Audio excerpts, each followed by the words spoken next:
Sekarang tanda-tanda itu ada. Penolakan kebenaran. Semua orang sedunia, mufti sedunia kalau menfatwakan, misalnya ini ya, pernah melihat ya, menfatwakan bahwa Ba'alawi itu sahih nasabnya, saya tetap menolak. Ulama dunia ditolak. Ini ilmu macam apa semacam ini? Bukan ajaran kita semacam itu. Lah sekarang PC-PC itu dimasuki, terutama di Solo Raya itu sudah kena. Nanti akan saya usahakan supaya dibenahi itu PCN yang sudah mulai menolak ini wirid yang sering kita baca, Rabitul Haddad. Assalamualaikum warahmatullahi wabarakatuh. Pagi ini pagi yang cerah, penuh berkah. Saya tertarik dengan apa yang diucapkan oleh Rois Am. Rois Am apa Suriata? Apa sama aja ya? Itu Kiai Haji Miftahul Akhyar, Rois Am PBNU. Secara pribadi saya sangat hormat ke beliau. Hormat karena usianya, hormat karena ilmunya, dan menghargai, bukan menghormati ya, menghargai karena jabatannya sebagai Rois Am di PBNU. Walaupun sebetulnya beliau ini bukan orang yang termasuk saya kagumi, bukan. Karena saya tidak banyak mengenal pribadi beliau secara dekat. Hanya lewat media aja. Secara pribadi saya belum kenal dekat. Karakternya bagaimana saya belum kenal. Tidak seperti halnya saya kepada Syekhunal Mukarram Mufti Asy-Syafi'iyah Al-Alim Alamah Abuya Muhtadi Cidahu. Saya mengenal karakter beliau kesehariannya. Jadi saya lebih mengenal beliau. Tak mungkin karena sama-sama orang Banten atau apalah. Selintas saya mendengar, kalau tidak salah ya, barangkali pendengaran saya nih kurang bagus nih.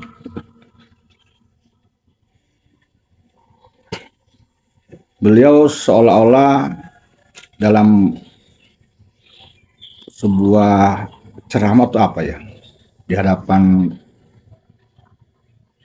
bupati mana lah,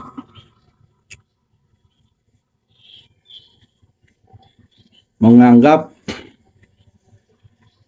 kelompok-kelompok tertentu, ya mungkin yang dimaksud oleh beliau ini kelompok tertentu ini ya kelompoknya Kiai Haji Imaduddin, telah mempengaruhi beberapa orang dari pengurus NU, sehingga terpengaruh ikut-ikutan membatalkan nasab Ba'alawi. Jika penilaian Kiai Haji Miftahul Akhyar seperti itu, maka menurut saya beliau ini menilai secara subjektif. Mengapa sebabnya? Karena Kiai Haji Imaduddin Utsman dan rekan-rekannya datang kemanapun itu, mereka tidak datang sendiri, mereka diundang loh. Dan yang mengundang pun tidak bisa disalahkan, baik dia yang mengundang dari kalangan pengurus NU di daerah atau di mana, maupun dari yang lain. Mereka tuh mengundang salah satunya itu sebagai tabayun, ingin mendengarkan langsung penjelasan status nasab klan Ba'alwi ini dari Kiai Haji Imaduddin dan rekan-rekan. Jadi intinya mereka tabayun, sehingga mereka mengundang Kiai Haji Imaduddin untuk ceramah, untuk diskusi. Kemudian setelah mereka mendengar penjelasan secara ilmiah, data, kitab, dan sebagainya dari Kiai Haji Imaduddin dan rekan-rekan, maka mereka bisa menyimpulkan, bisa menerima penjelasannya secara utuh langsung, bukan kata orang jerewong kata orang, tapi langsung dari Kiai Imaduddin. Jadi keputusan mereka mengikuti pendapat Kiai Haji Imaduddin bukan kata orang, bukan hanya lihat dari video, tapi langsung dari orang. Dan inilah yang terbaik yang harus dilakukan oleh seorang umat Islam sebetulnya. Tidak mendengar bisikan-bisikan dan tidak tergantung hanya dari sebuah alat-alat medsos. Jadi kalau Kiai Haji Miftahul Akhyar mengatakan dipengaruhi, ini sangat salah sekali menurut saya. Mereka mendapatkan kebenaran karena hasil tabayun langsung dengan Kiai Haji Imaduddin. Mereka bukan dipengaruhi, tapi mereka menerima pendapat orang lain yang bisa diterima oleh ilmu mereka, paham mereka, dan oleh akal mereka karena hasil tabayun. Ya, ini yang harus dicatat oleh Bapak Kiai Haji Miftahul Akhyar. Dan selintas saya mendengar, saya menduga tapinya ya, kalau tidak salah dengar, seolah-olah ini ada narasi yang memojokkan kelompok-kelompok yang membatalkan nasab Ba'alwi ini dengan mentahkim, menjustifikasi, menyudutkan, memfitnah bahwa mereka adalah golongan Wahabi, golongan Syiah, dan sebagainya. Langkah ini, ucapan ini sangat tidak bijaksana diucapkan oleh seorang yang katanya seorang alim, apalagi seorang sepuh, apalagi dia seorang yang punya jabatan tinggi sebuah organisasi besar. Sangat ceroboh sekali. Lalu bagaimana kelompok dari Kiai Haji Imaduddin tidak ada pengaruh apa-apa, tidak bergeser sedikit pun. Kenapa sebabnya? Karena mereka tidak merasa dan tidak punya misi Wahabi, misi Syiah atau Khawarij, tidak ada. Dan amaliyah mereka pun, termasuk amaliyah saya, sedikit pun tidak meniru amaliyah Syiah, Wahabi atau Khawarij. Kami tetap sebagai seorang ahli sunnah wal jamaah, kegiatannya dan sebagainya, fahamnya, maka disimpulkan siapapun dia yang menuduh kelompok Kiai Haji Imaduddin dan pendukung itu dengan bahasa yang tadi, tidak ada pengaruh apa-apa, bukan akan menurunkan derajat Kiai Haji Imaduddin dan kelompoknya, bahkan akan menaikkan derajat di sisi Allah. Dan mereka yang sudah menjustifikasi, mentahkim seperti itu, mereka akan mempertanggungjawabkannya di hadapan Allah, baik di akhirat kelak atau di dunia. Tak peduli itu mereka roh Islam, jabatannya apa, sealim apa, setua apa, sesepuh apa, nggak ada peduli. Yang kemudian ada hal yang saya tidak paham, tidak mengerti. Saya pernah mendengar ketika debat antara Kiai Fahru Roji dengan Kiai Haji Imaduddin Utsman, ada yang menggelitik pemikiran saya. Kalau tidak salah, beliau berkata bahwa PBNU tidak ingin dilibatkan atau terlibat dalam konflik ini. Oke, pertanyaannya, jika PBNU tidak ingin dilibatkan dalam konflik ini, lalu kenapa ada oknum-oknum pengurus PBNU sekelas Roisam ikut-ikutan bebek membahas-bahas persoalan nasab di depan umum?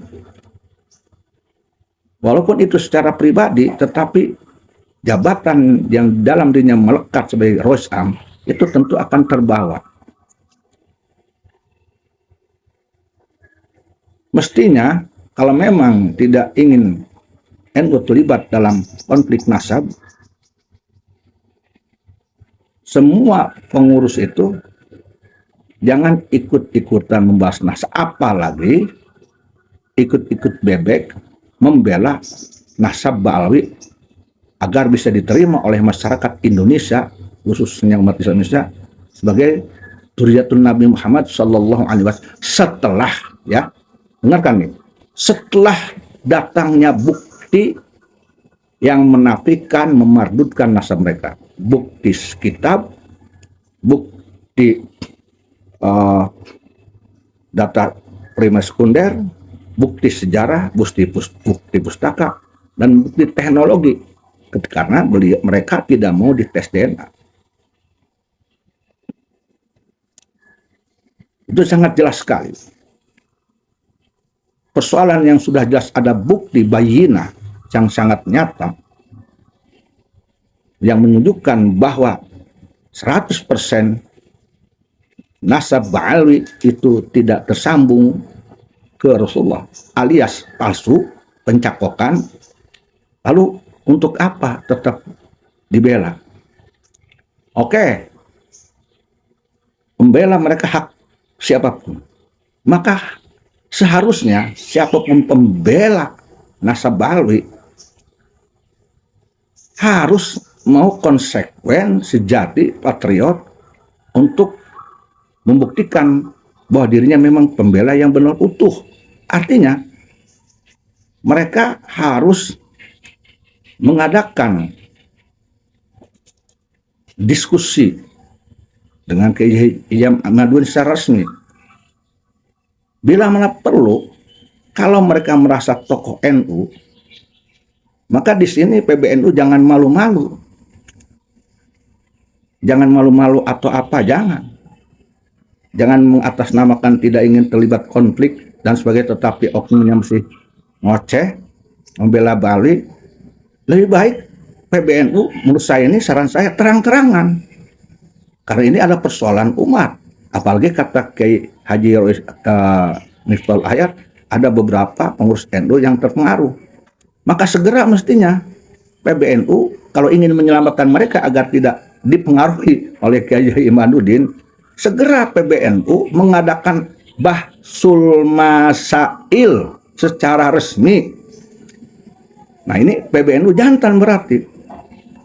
PBNU menjadi sebuah organisasi yang benar-benar ini pencerah umat, pendamai umat, penyelesai konflik, hadir di Indonesia.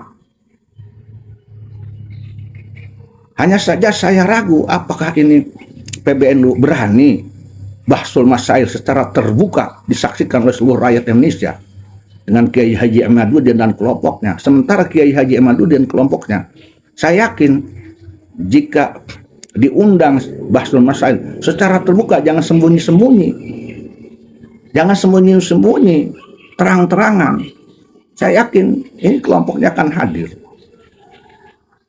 Atau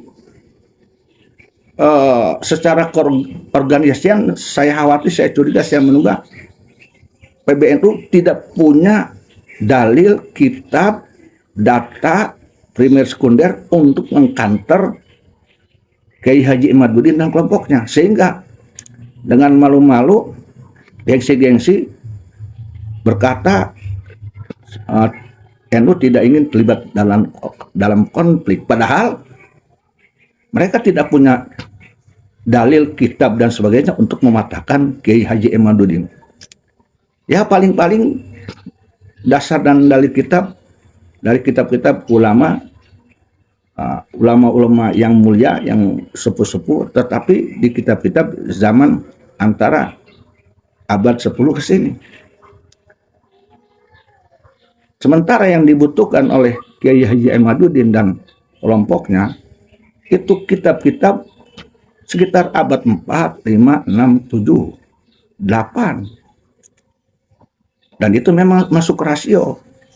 Dan alasan Kiai Haji Imaduddin dan kelompoknya meminta itu didukung hampir oleh sekian puluh persen netizen dan umat Islam Indonesia, termasuk oleh beberapa pengurus dari NU itu sendiri.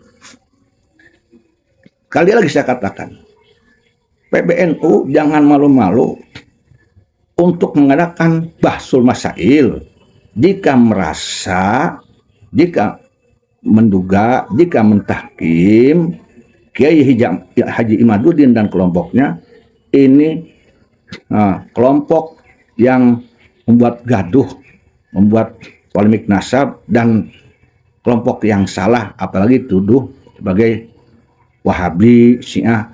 Maka kalau itu benar seperti itu, ya tunjukkan. Kalau memang itu bukti Syiahnya, buktikan lewat bahsul masail. Wahabinya buktikan, atau Khawarijnya buktikan lewat bahsul masail, atau sekalipun Dajjal sekalipun buktikan lewat bahsul masail. Jadi jangan bikin framing-framing yang menjadi penyebar fitnah. Ya, pengurus NU secara personal, apalagi secara NU, bukan lahir jadi seorang penyebar fitnah, pentahkim liar. Bukan, itu bukan NU kalau begitu. Justru pengurus NU secara pribadi maupun NU-nya adalah orang-orang yang menempatkan persoalan pada tempatnya.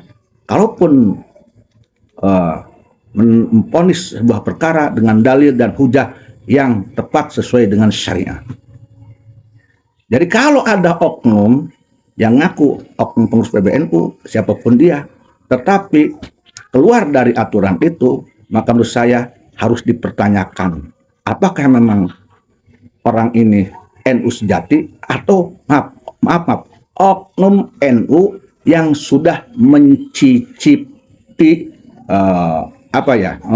mencicipi pemberian dari oknum Ba'alwi. Atau begitu. Tidak heran kalau ada oknum sehebat apapun dia ilmunya, setinggi apapun dia jabatannya, sukat apapun dia pengaruhnya, jika sudah menerima uang-uang yang haram, maka hatinya menjadi kotor, akal pikirannya menjadi gelap, keilmuannya, jabatannya tidak ada pengaruh di sisi Allah, dan condong dia akan membela yang salah. Karena semua yang haram akan menutup kebenaran dan cahaya Allah. Para hadirin, saya teringat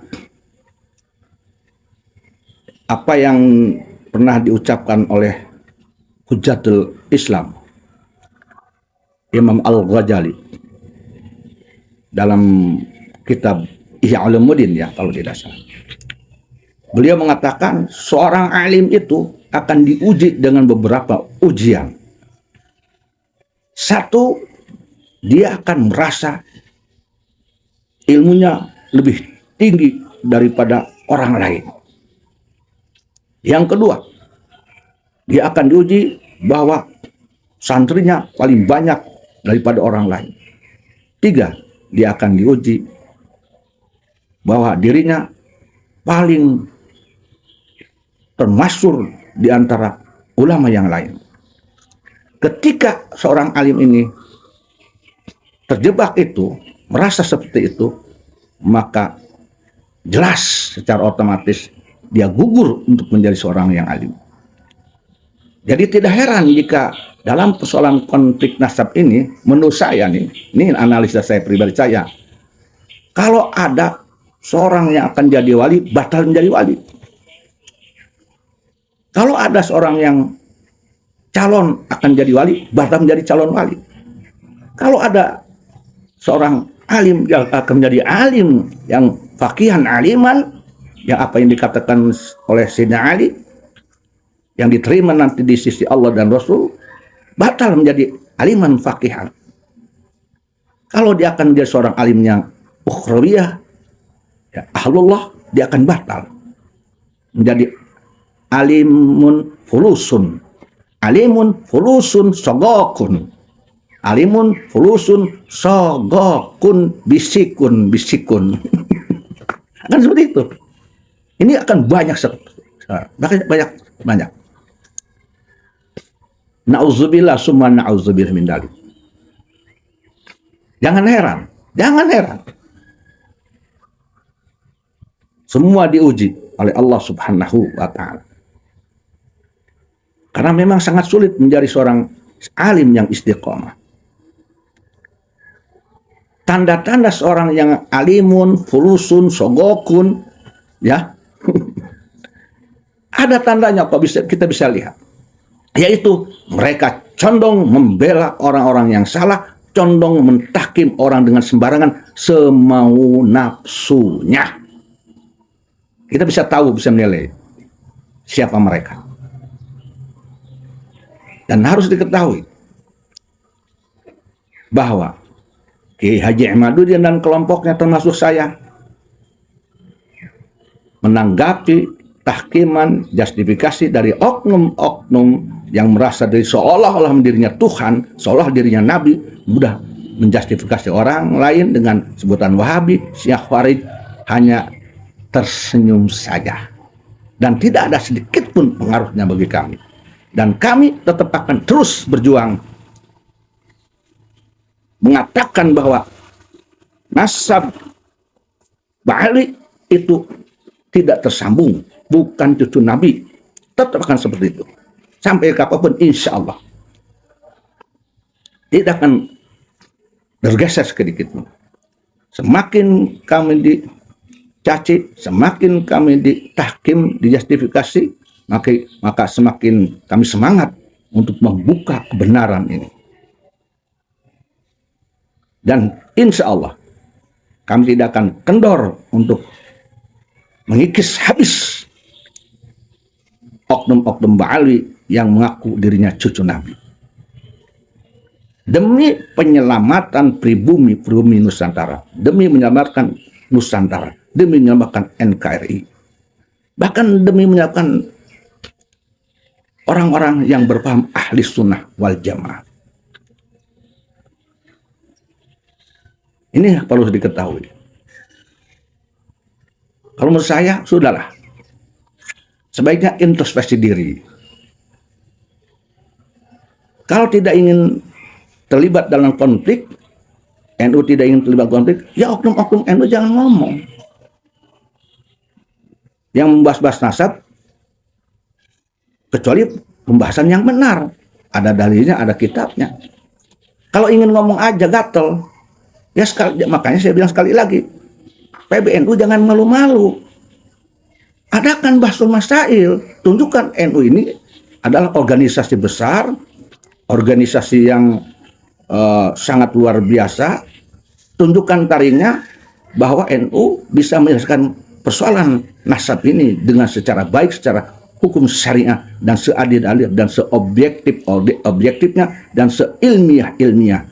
Sehingga seluruh rakyat Indonesia, pengurus NU di pusat, di daerah dimanapun, ini akan terang benderang. Sebetulnya sudah terang benderang menurut saya. Sudah terang benderang sekali. Sebetulnya. Bahkan kalau saya memang tidak perlu ada lagi debat apa lagi kalau menurut saya tentang nasab Ba'ali ini. Karena apa? 100% bahwa nasab Ba'ali ini palsu. Berdasarkan kitab-kitab berdasarkan ilmiah, filologi, sains dan sebagainya, dengan berdasarkan pustaka, primer, sekunder dan sebagainya. Sudah jelas sebetulnya. Kenapa kami tetap bicara? Karena kami sedang memberikan edukasi kepada masyarakat. Mengapa? Karena kami tidak ingin masyarakat ditipu, tertipu, dibodohi oleh oknum-oknum keturunan antek-antek Belanda, penjajah bumi Nusantara yang dulu menindas rakyat-rakyat pribumi Nusantara dengan berbagai macam dalih. Maka tidak boleh setelah kemerdekaan negara Republik Indonesia tahun 1945 ada lagi penjajahan di Indonesia, sekalipun itu penjajahan spiritual, penjajahan akal. Tidak boleh. Harkat derajat pribumi Nusantara, harkat derajat Nusantara, keturunan Nusantara, seluruh suku di Indonesia harus berdiri, harus tinggi, harus dihormati sesuai dengan eksistensi mereka. Karena mereka mempunyai hak untuk itu hak mereka. Hak seluruh suku di Indonesia, hak seluruh pribumi di Indonesia, hak seluruh warga Nusantara Indonesia itu berhak mempunyai derajat yang tinggi, derajat yang mulia. Karena itu hak mereka. Tidak ada lagi ada kasta seorang mereka ada di bawah telapak kaki oknum Ba'alwi. Tidak ada. Sebaliknya justru oknum-oknum Ba'alwi itu yang seharusnya ada di bawah telapak pribumi Indonesia, di bawah telapak pribumi Nusantara. Kecuali oknum Ba'alwi yang mempunyai akhlak dan ilmu yang baik, kecuali oknum Ba'alwi yang mungkin jujur bahwa dirinya bukan dzurriyyatun Nabi Muhammad sallallahu alaihi wasallam. Selain itu, maaf, mereka harus ada di bawah telapak kaki para pribumi Nusantara. Demikian para hadirin. Semoga ini jadi catatan. Kali lagi saya katakan, untuk saya mohon maaf, PBNU jangan malu-malu untuk mengadakan bahsul masail dengan Kiai Haji Ahmaduddin dan kelompoknya. Tunjukkan darinya. Wallahu muwaffiq ila aqwamit thoriq. Billahi taufiq wal hidayah wal afu minkum. Wassalamualaikum warahmatullahi wabarakatuh.